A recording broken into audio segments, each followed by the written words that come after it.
দরুদ শরীফ পাঠের ফজিলত অপরিসীম। এটি এমন একটি ইবাদত যা আল্লাহ তাআলা স্বয়ং করেন এবং ফেরেশতারাও করেন।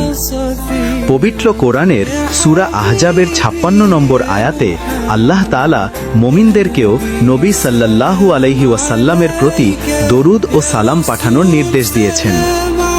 দরুদ শরীফ পাঠের কিছু গুরুত্বপূর্ণ ফজিলত নিচে তুলে ধরা হলো। 1. যে ব্যক্তি একবার দরুদ শরীফ পাঠ করে আল্লাহ তাআলা তার প্রতি 10টি রহমত বর্ষণ করেন। 2. একবার দরুদ পাঠের বিনিময়ে 10টি গুনাহ মাফ হয় এবং 10টি মর্যাদা উন্নীত করা হয়। 3. অধিক পরিমাণে দরুদ শরীফ পাঠ করলে দুনিয়া ও আখিরাতের সকল দুশ্চিন্তা ও পেরেশানি দূর হয়ে যায়। 4. দরুদ শরীফ পাঠ করলে দারিদ্র্য ও অভাব দূর হয়। 5. দরুদ পাঠকারীর জন্য ফেরেশতারা দোয়া করতে থাকেন যতক্ষণ সে দরুদ পাঠ করে। 6. কোনো কিছু ভুলে গেলে দরুদ পাঠ করলে তা মনে পড়ে যায়। 7. দরুদ পাঠকারীর প্রাণ মৃত্যুর সময় কষ্ট ছাড়া বের হয়। 8.